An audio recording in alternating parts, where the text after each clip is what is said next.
turned off, so I didn't know if I could start. So thank you for being patient and coming on in. It's a beautiful sunny day, so I'm surprised you wanted to come in and be here with us, but I'm not at the same time speaking with a really nice program tonight. So thank you for being here. I'm so honored.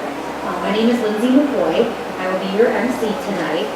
Some of you may know me as the anchor on WFMJ Weekend Today. I also report in Trumbull County during the week on a lot of tough news stories, including the epidemic, quite often in fact. And you may also know that myself, along with other reporters and journalists throughout the valley, we are teaming up to work on different coverage that will help the epidemic. We're searching for solutions. I've worked aggressively in the past 5 years now, I can believe it, trying to work on exposing death and destruction that has been brought by the heroin and the opioid crisis. I have a lot of personal experience with this, and so it's a very passionate thing for me to help as much as I can in the news with as many powers I have on picking the stories. In a unique effort for journalism, we set out on a really interesting mission last year with the Tribune, the Vindicator, and my station. We have a whole team of newsroom editors, reporters, anchors that are working on this together. So it's not just me, but we're working together. We put aside our competition. We like to compete, make sure we get the news first, but we said this is more important to us. So we are working together to find solutions in those types of stories in journalism reporting, asking tough questions. We travel to different areas to get answers. And it's been an eye-opening experience so far. I would say that I've learned a lot, but I don't think I'm done yet. I don't think my coworkers would disagree on that. Your Voice Mahoning Valley is the name of the project, so we've heard of it. That's something that we've been working on. Speaking over my sinuses, but we launched this last year, and as part of that initiative, I had an opportunity to speak with some of you actually personally that some of you look familiar tonight. We had meetings, we met one-on-one with folks in small groups, and it was a really nice moment to just kind of understand where everyone's coming from. What are the real problems? Are we missing something? Because we get the numbers and information and stories, but sometimes we don't know, we're maybe missing a big story, and I think that's the focus tonight. This was one of the things mentioned over and over again about chronic families. So this is a project we're working on, and so I'm just so honored to be here again to do this tonight. I was really excited when they asked me, because I thought, how fitting. I think this is meant to be. So on behalf of ASAP, the Alliance for Substance Abuse Prevention, I'd like to welcome you to our event. This is the 5th annual Hope for Recovery event. And it's a great event. They have so much information. You have a bag, lots of things to take with you, lots of information. And we had a huge response actually in the past year's events, so the committee felt it was really important to continue this tradition and give you the information that we can. Now we all know the epidemic is a huge problem in our community. None of us are immune to this. No community, we know, no suburb. Everyone's got a problem, okay? And, you know, it is what it is. We're trying our best, and so a lot of the people that are affected by this, really, it's not their fault. A lot of that's children. They're just indirectly impacted, and so we're trying to find solutions for them. We all know child care, foster care systems are stretched to the limit. I know I've done a story recently that they've been asking for foster families in Trumbull County. So if we know anyone, get the word out, because they do need that help. They were excited that we even mentioned it on the news. They were just blown away. So I can tell they're really excited and just happy to have a resource. So if you know anyone, that'd be great. Word of mouth is always better. But, you know, we just want to make sure that, you know, more and more we hear about these stories of family members, the wonderful people taking care of them. And so a lot of you are putting your lives on hold. You're stepping up, you're stepping in, you're taking over the role as a parent, or you know someone who is close to you. And so, you know, these kids are in our hearts and our homes, and we're just trying to make sure we can make room for them. And it's tough. It's not easy. So tonight we want to come alongside these brave families and provide resources, information, support. And mostly we want them to know that they're not alone. Because sometimes you feel isolated in your situation. You think, I'm the only one going through this, or every day it's hard to get through. And so you're not the only one feeling that way. And sometimes it's good to know there's other people that can relate to it. Now, our message tonight is a simple message. This is our goal to make sure we get across. People can change. Recovery works. I've seen this happen. Families can heal, and there is hope. Sometimes you feel like you're never going to see the end of something, and you do. It's surprising. But I think that's because we have a lot of wonderful resources, and you know, there's just someone else there sometimes giving you that nudge too. Now tonight you're going to hear from family members raising children who, while their loved ones are dealing with addiction, going through recovery, they're getting some type of treatment. A local family court judge about the court's role in working with this, especially with the new family dynamic. They're learning new processes and learning along with how this is all evolving in our community. We have an attorney from CSB and a magistrate talking about custody and guardianship, because there are a lot of those cases. Now, as with any event, our partners are very important, so we would be amiss if we don't mention them. Tonight we have over 30 representatives from local agencies, organizations, churches, who have set up tables just outside there as you walked in. So that was something that they wanted to do to be a part of this. And they're here to provide you information and resources, not just what's in your bag here. So you'll hear a variety of things tonight, and I think depending on what you may need, there are a lot of helpful people out there. Some of them I've actually interviewed on the news and they're really nice, and it's kind of like a family now. We kind of know each other, and it's wonderful to see all the support that we have in our community. They're going to be here till 8 o'clock tonight, so you have plenty of time. And we encourage you to make your way over there. Just say hi or visit them and get some information to go with you. Of course, we want to thank our sponsor, which is Mercy Health, for their support for this event. And we want to recognize the committee members for their help in organizing. Their names are actually listed in your program. We also want to thank the Trumbull County Mental Health and Recovery Board for their continued efforts to provide programs like this. There's so many things that we need. And we're also offering thanks. We want to extend a special thank you to Kent State Trumbull for opening up their campus to help open this event up to you and host. I'm a proud Kent State grad, so I was really excited to come here tonight because it's like your home almost in a way. So this time I'd like to introduce to you and invite Dr. Lance Braun, Dean of Kent Trumbull, to come to the stage.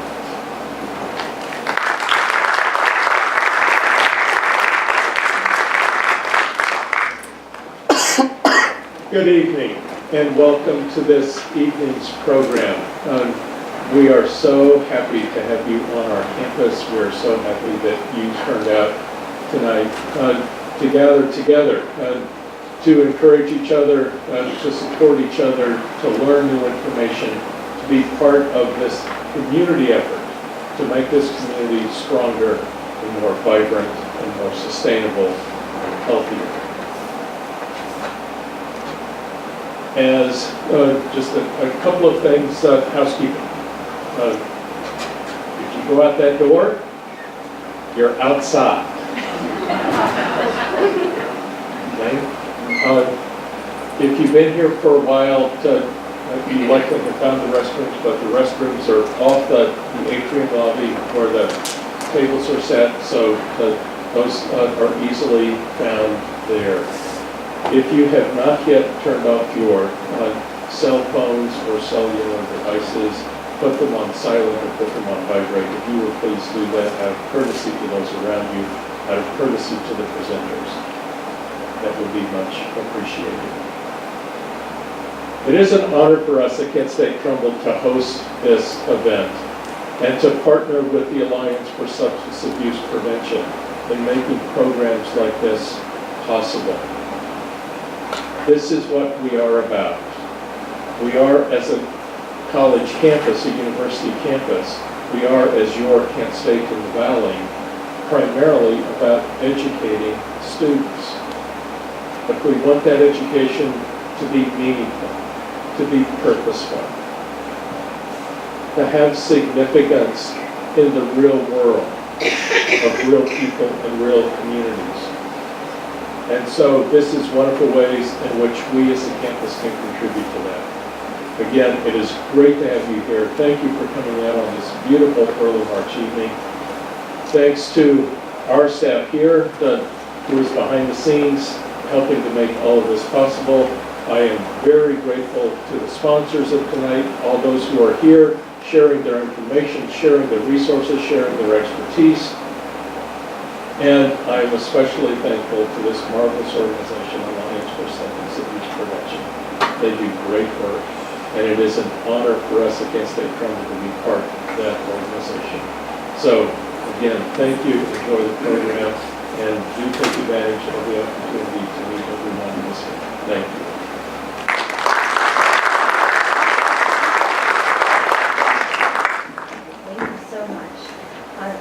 Thank you for your comments and welcoming us here to your campus. It is a nice place to be. I always feel welcome around here. Again, it feels like home.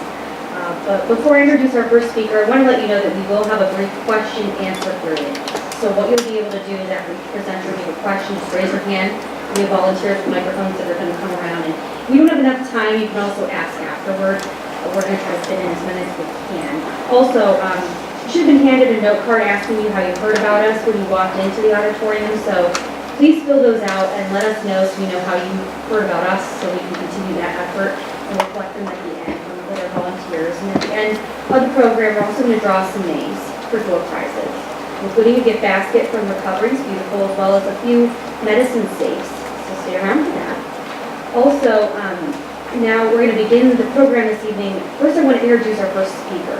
Bonnie Wilson is the current Director of the Domestic Violence and Visitation Services for Trumbull County. She's a member of ASAP Coalition, and she is the mother of a recovering opiate user and a member of a grand family. Tonight she's going to share her story with us, so I want to have you welcome her to the stage.